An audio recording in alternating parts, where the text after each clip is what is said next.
¿Qué tal? Bienvenidos a la emisión central de Noticias RCN en nuestra tele. Es tu hora, es nuestra hora, son las 6:30 de la tarde en la costa este de Estados Unidos y estas son las noticias del momento.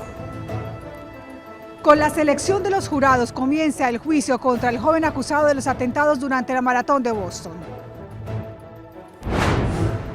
Oposición venezolana reacciona y afirma que el presidente Nicolás Maduro admite persecución política al proponer la liberación del líder opositor Leopoldo López bajo canje. El presidente Nicolás Maduro se estaría tratando de quitar un gran problema de encima al proponerle al gobierno de los Estados Unidos un canje por Leopoldo López, sostiene el exilio aquí en la Florida. La disminución del desempleo, según los datos oficiales dados a conocer hoy, es el tema estrella aquí en España. Enseguida se lo ampliamos. Y hay polémica en la costa caribe colombiana, investigaciones penales contra quienes atacaron de manera salvaje a un toro hasta matarlo en medio de las corraleras. Todo listo para el inicio del Cartagena Festival Internacional de Música. 254 artistas harán conciertos en recintos, parques y el centro de convenciones de La Heroica. Y sigue la crisis en el Barcelona tras la sanción por contrataciones irregulares. Andoni Zubizarreta y Carles Puyol salieron de los cargos administrativos que tenían.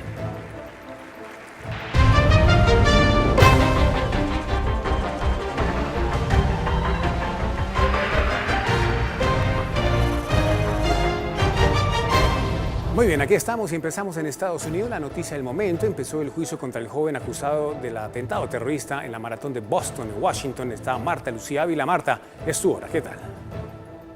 Buenas tardes. El proceso será bastante largo. Fueron convocadas 1.200 personas para seleccionar entre ellas a 12 jurados principales y 6 suplentes. Con la selección de los jurados comienza el juicio contra Soknar Tsarnaev, el joven de 21 años acusado de planear y activar 2 bombas de fabricación casera durante la maratón de Boston el 15 de abril de 2013. El atentado terrorista dejó un saldo de 3 muertos y 260 heridos. Él y su hermano, musulmanes de origen checheno pero nacionalizados en Estados Unidos, fueron identificados en un tiempo récord y tras una intensa persecución, uno de ellos murió y el otro acorralado en su escondite. Una de las evidencias que se presentarán serán las fotos de los mensajes que escribió en las paredes del bote donde se refugiaba y que, al parecer, explican las motivaciones que tuvieron para realizar el atentado. Uno de ellos dice: el gobierno de Estados Unidos está matando civiles inocentes y no podemos permitir tanta maldad sin que sea castigada. El joven se ha declarado inocente de los 30 cargos por los que está acusado. 17 de ellos se castigan con la pena de muerte. Entre el grupo de abogados que lo asesora está Judy Clark, famosa por evitar esta máxima pena para asesinos de la talla de Ted Kaczynski, conocido como el Unabomber, o Jared Lee Lohner, quien asesinó a 6 personas y dejó herida a la entonces congresista Gabrielle Gifford. Se calcula que esta etapa de selección de jurados dure unas 3 semanas y el juicio en su totalidad unos 4 meses. Por otra parte, les cuento que antes del discurso de la Unión, el presidente Barack Obama emprenderá esta semana una gira de 3 días por el país para contar los logros de su mandato y para reforzar lo que hará en empleo, vivienda y educación. Esto es de Washington, regreso con ustedes. Muy buenas tardes. Marta, gracias. En Washington, buenas tardes. En Venezuela, la esposa de Leopoldo López rechazó la posibilidad de un intercambio de prisioneros por el líder opositor, como propuso el presidente Maduro. En Caracas, Miguel Ángel Piñero. Miguel Ángel, ¿qué tal? Buenas tardes, es tu hora. Hola, buena tarde. El presidente Nicolás Maduro ya se encuentra en plena gira, un periplo que lo llevará por China, Rusia, país donde ya se encuentra, y otras naciones pertenecientes a la OPEP. Pero horas antes de esta partida, que tiene como objetivo buscar alianzas estratégicas centradas sin perder la mirada del petróleo para equilibrar, para estabilizar los precios, el mandatario venezolano en su alocución, en la primera alocución presidencial del año en cadena nacional de radio y televisión, desató una polémica dentro y fuera del país. Ha propuesto la liberación del líder opositor Leopoldo López, pero con el condicionamiento de que Estados Unidos libere al independentista puertorriqueño Oscar López Rivera. Nicolás Maduro cambió de parecer. Ahora cree que la libertad de López es posible, pero con una condición. Es para montarlo en un avión, que vaya a los Estados Unidos, lo deje allá y me entreguen a Oscar López Rivera. pelo a pelo, pues, hombre a hombre, es la única forma. Óscar López es un independentista puertorriqueño condenado en Estados Unidos en 1981 a 55 años de prisión por conspiración y transporte de armas de fuego. En 1988 fue sentenciado a otros 15 años por intentar escapar de la prisión. Para Maduro, un preso político del país norteamericano. Para la opositora Mesa de la Unidad, la confesión de que Leopoldo López es también un preso de conciencia. Aquí el único canje que está planteado es que Leopoldo López va para la calle, Leopoldo López va en libertad porque no ha cometido ningún delito. El partido de López no tiene dudas. Eso lo hacen, de nuevo, los secuestradores, los guerrilleros, las dictaduras y los terroristas. Sus familiares tampoco aceptarán una oferta que valoran como dictatorial. Otra información causó controversia en el país y es que el mandatario venezolano anunció que devolvería a las gobernaciones los peajes que fueron eliminados en el año 2008 por el fallecido presidente Hugo Chávez. Pues ahora el presidente Nicolás Maduro ha aprobado una partida de 150 millones de bolívares para reactivar los peajes y así distribuir 71 de ellos a distintas gobernaciones. Lo que no está claro es si algunos de los peajes van a ser devueltos a las entidades que están en manos de la oposición. Es toda la información desde Caracas. Regreso con ustedes. Muy buena tarde. Miguel Ángel, gracias en Caracas. Buenas tardes. A propósito de la propuesta de Maduro sobre Leopoldo López, el exilio venezolano en Estados Unidos la calificó como una cortina de humo. Informe de nuestro corresponsal en Miami, Orlando Guerrero. La propuesta lanzada por el presidente Nicolás Maduro al gobierno de los Estados Unidos de canjear al opositor Leopoldo López por Óscar López Rivera, un puertorriqueño independentista que paga 55 años de cárcel en los Estados Unidos por terrorismo, es simplemente una cortina de humo, dicen miembros del exilio venezolano en la Florida. Sostienen que Maduro pretende aprovechar el intercambio hecho hace menos de 3 semanas entre Cuba y la Casa Blanca del empresario Alan Gross por 3 espías cubanos para deshacerse de un gran problema que hoy tiene el gobierno bolivariano. Leopoldo López. Lo que nos tenemos que preguntar, ¿qué le puede interesar a Estados Unidos tener a Leopoldo López en territorio norteamericano? ¿Qué le puede interesar a Leopoldo López estar en Estados Unidos? Pero ¿qué hay detrás de una propuesta como la lanzada por el presidente Maduro? Muchos dicen que oxígeno en el ambiente internacional es lo que estaría buscando el mandatario venezolano. Legalmente, la situación jurídica de Leopoldo López está muy lejos de parecerse a la del empresario norteamericano Alan Gross. Esta gran estupidez de hacer un canje de un hombre que ni siquiera ha sido enjuiciado y es venezolano, y él no puede extraditar a un venezolano que ni siquiera es solicitado en ningún otro país. Pero no solo es un segundo aire a nivel internacional lo que estaría buscando el presidente Maduro. A nivel interno, una propuesta como la lanzada por el mandatario, dice el exilio, busca desviar la atención de problemas que ya son inocultables. Va a hablar del caso de Leopoldo López, a quien lo tienen preso sin ninguna razón, sin ninguna medida, de los 63 presos políticos que mantiene Venezuela. De eso habla con los chinos, con los rusos y con los iraníes. No tiene sentido, eso no tiene ninguna razón de ser. La Casa Blanca y los partidos políticos aquí en los Estados Unidos han preferido ignorar la propuesta lanzada hace pocas horas por el presidente Maduro. Desde Miami, Florida, Orlando Guerrero, Noticias RCN. Orlando, gracias en Miami. Buenas tardes. En España, el 2014 cerró con el mayor descenso en el desempleo desde 1998. Según la cifra de personas en paro, disminuyó en 5%. El informe es de José Frutos, nuestro corresponsal permanente en Madrid. José. Hola, ¿qué tal? El año 2014 acabó en España con un total de 253.000 parados menos, según los datos oficiales dados a conocer hoy. Esto implica que es la primera vez en 7 años que se crea en este país empleo neto. El paro en España ha registrado en 2014 la mayor disminución anual desde 1998, con esos 253.000 desempleados menos. El aumento de la afiliación a la Seguridad Social en 417.000 personas implica que se ha creado empleo por primera vez en 7 años. La recuperación en España se ha producido con creación de más de 400.000 empleos en el año 2014. Por tanto, 2014 es el año de la recuperación en España, recuperación con empleo. Los sindicatos reconocen ese aumento, pero lo atribuyen a empleo temporal y en condiciones de precariedad. El empleo que se ha generado es claramente insuficiente, es un empleo precario, un empleo temporal y un empleo a tiempo parcial de carácter involuntario. Han aumentado las desigualdades y el riesgo de pobreza en nuestro país. Según el Gobierno, el empleo indefinido creció un 20%. Los datos oficiales dados a conocer hoy indican que en España todavía quedan más de 4.447.000 parados. De momento es todo lo que les podemos contar, informó para RCN José Frutos Alcaide. José, gracias en Madrid, buenas noches en España. Y polémica en la costa caribe colombiana, habitantes atacaron de manera brutal a un toro hasta matarlo en medio de las corralejas. A patadas mataron un toro en Turbaco. Las corralejas de ese municipio terminaron con una escena para olvidar. El animal en el suelo recibió la furia del público. Algunos utilizaron armas blancas para acabar con la vida del toro.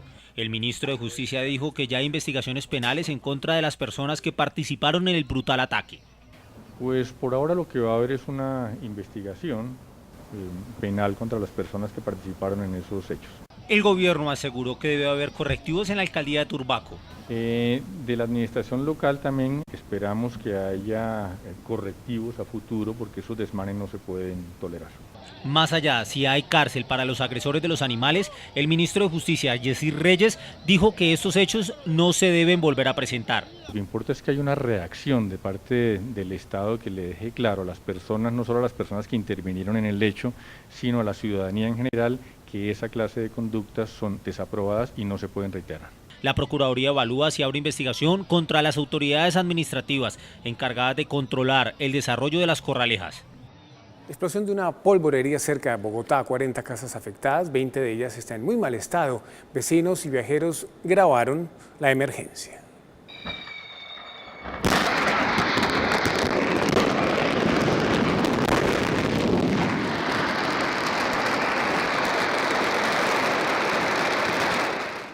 Los habitantes de la vereda San José, en el municipio de Granada, Cundinamarca, aún no se reponen del estruendo que causó la explosión de un almacenamiento de pólvora que hace 10 años funciona frente a sus casas. En el momento de la explosión estaba mi esposa y las dos niñas. Ellas, gracias a Dios, alcanzaron a salir y salieron bien. Pues afectadas, sí, están traumatizadas todavía con la explosión porque eso fue tremendo, fue duro. Vidrios rotos, puertas averiadas y estructuras afectadas en 40 viviendas son el saldo de la conflagración, 20 de ellas con daños importantes. Desde este punto se puede observar el área que resultó afectada por la explosión de la polvorería el día de ayer en el municipio de Granada, Cundinamarca, y también las viviendas aledañas que resultaron afectadas. Hoy son más de 40 las familias que esperan el apoyo del gobierno. Los afectados aseguran que ya habían puesto varias quejas ante la CAR, pero nunca se tomaron medidas. Porque parece que el Estado aquí maneja dos políticas diferentes. Una, prohibimos la pólvora, pero la dejamos fabricar aquí a las entradas de las ciudades para que las vendan allá y se quemen los muchachos. Según este documento de la CAR, la polvorería estaba clausurada hace casi un año. Sin embargo, el dueño de la bodega sostiene que todos sus permisos están en orden y que responderá por los daños ante la comunidad. La empresa se ha comprometido con todos y cada uno de ellos que vamos a resarcir esos daños, vamos a ponerle sus vidrios, vamos a arreglarle sus tejas y las casas que pudieron haber tenido algún tipo de daño en infraestructura, lo vamos a arreglar también. La alcaldesa del municipio de Granada aseguró que en situaciones como esta hay confusión ante la manera como debe proceder la administración. Entonces yo soy una de las enemigas de la pirotecnia, pero de todas maneras pues en esta situación es una pirotecnia que está legalizada, las mismas autoridades del orden nacional le han dado la autorización a ellos para funcionar, entonces pues me queda como difícil en ese sentido quitarles un permiso a ellos cuando ellos vienen y tienen absolutamente todo legalizado. Mientras tanto, la comunidad espera que se les restablezca el servicio de energía eléctrica y que emergencias como esta no vuelvan a repetirse.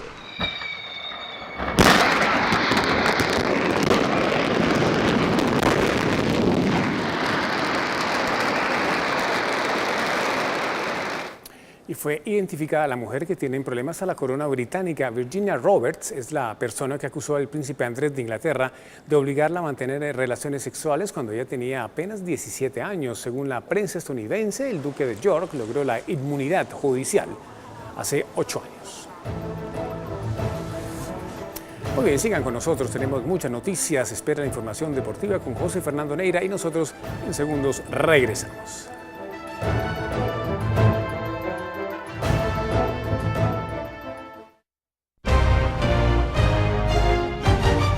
Todo está listo para el inicio del Cartagena Festival Internacional de Música. Desde mañana, 254 artistas de primer nivel en recintos, parques y el centro de convenciones. Vamos a la heroica. Está Tairina Atencio. Tairina, es tu hora.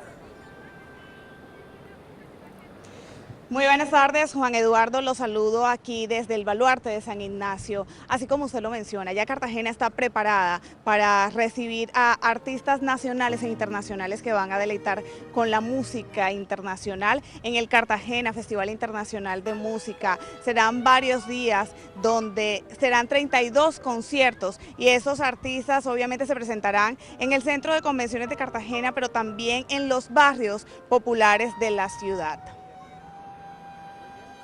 El Cartagena Festival Internacional de Música invita este año a navegar y a sumergirse en una de las tradiciones musicales más llenas de misterio y encanto, la del mar Mediterráneo.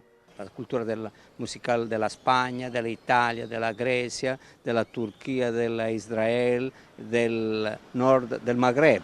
Por primera vez el festival tendrá como escenario el Centro de Convenciones de Cartagena. El 7, 9, 11, 13 y 14 de enero serán los conciertos en este amplio recinto desde las 7 de la noche. La convención es la casa de esta música sudamericana, donde nosotros presentamos todos los proyectos que salen de aquí, salen del Brasil, de la Argentina, desde Cuba, de la Colombia. Este año la Orquesta Mahler será residente y presentará 10 conciertos durante los 9 días del evento. Es la orquesta más reconocida en Europa.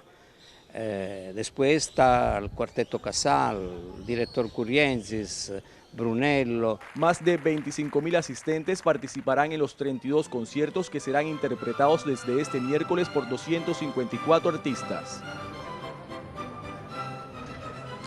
A esta hora se llevan eventos previos a la inauguración del Cartagena Festival Internacional de Música. Es toda la información por el momento. Continúen ustedes en estudio. Tairina, muchas gracias por la información. Abrazos en Cartagena. El cubo de Rubik más grande del mundo fue resuelto en 7 horas. Kenneth Brandon, un adicto a las redes sociales, logró resolver el cubo mágico y grabó su hazaña para que otros internautas puedan hacer lo mismo. El video tiene ya más de 1 millón de visitas en internet. And I did it. Wow.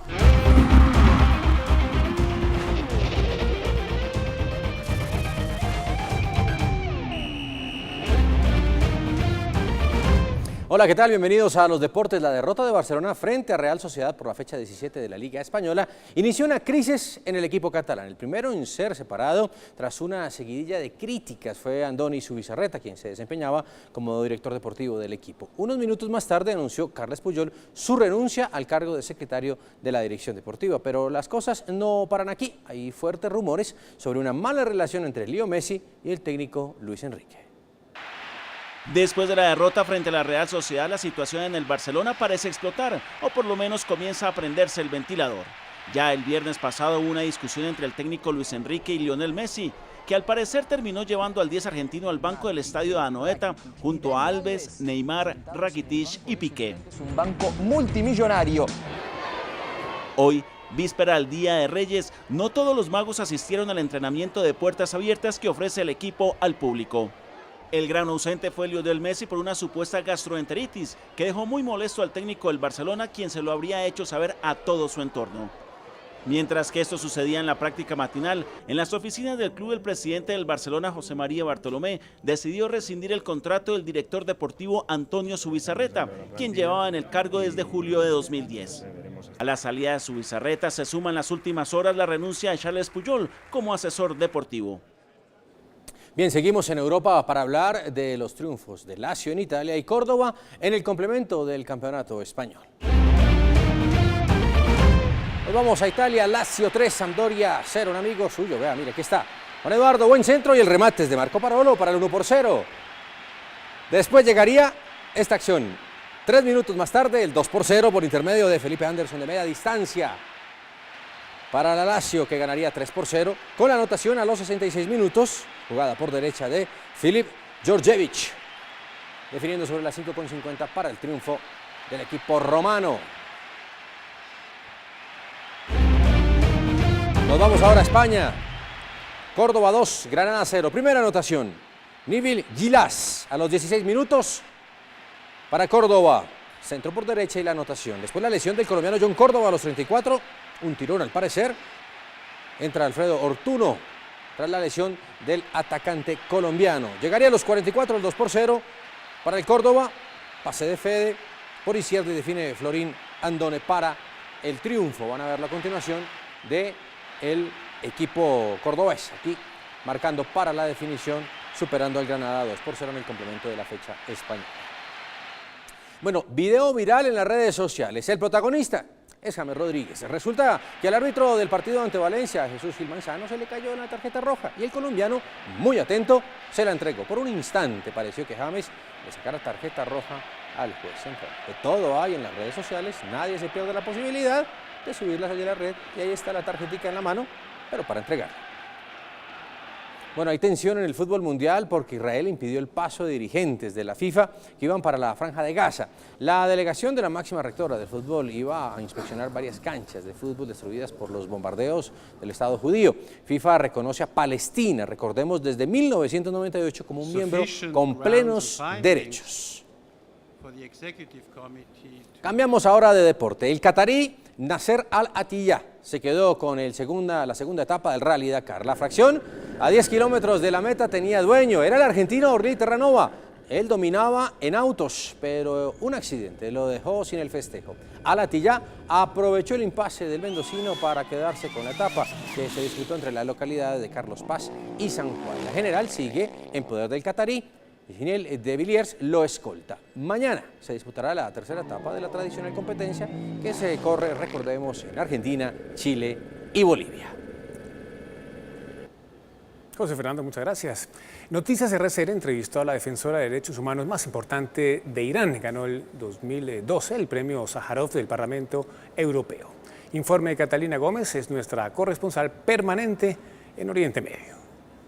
Este par de carteles que se levantan a la entrada del Colegio de Abogados de Irán no serían nada extraordinario si no fuera porque esta protesta se lleva a cabo en Teherán, la capital de un país donde este tipo de manifestaciones permanentes son escasamente aceptadas por las autoridades, o donde pocos tienen el poder para hacerlo, como Nasrin Sotoudeh. Le dije al Colegio de Abogados que si me prohibían trabajar, haría una protesta. Esta abogada especializada en derechos humanos es un caso especial en Irán. Y amigos y colegas se acercan cada día para darle apoyo, como es el caso del reconocido cineasta Jafar Panahi, que recibió junto a Nasrin el prestigioso premio Sájarov para la libertad del pensamiento en 2012, cuando ambos estaban presos. Pero ya lejos de la calle, en la intimidad que le da su oficina en el norte de la ciudad, asegura que es optimista, a pesar de los obstáculos diarios. Yo pienso que no he cambiado en absoluto. Salí de prisión con la idea de seguir haciendo solo mi trabajo como abogada, al igual que antes. Nasrin lleva más de 10 años litigando en defensa de las mujeres, niños y resto de violaciones de derechos humanos. En un principio fue condenada a 11 años, pero meses después de la elección del presidente Rouhani, quedó libre bajo fianza. Hasta que uno no va a la cárcel, el temor de ir a prisión te detiene de hacer muchas cosas, pero una vez que has estado allí y has visto lo que pasa, los temores desaparecen. Este ha sido un informe de Catalina Gómez Ángel para RCN desde Teherán. Muy bien, nos vamos. Hasta aquí la emisión central de Noticias RCN por nuestra tele. Es tu hora, es nuestra hora. Una feliz noche para todos. Muy amables.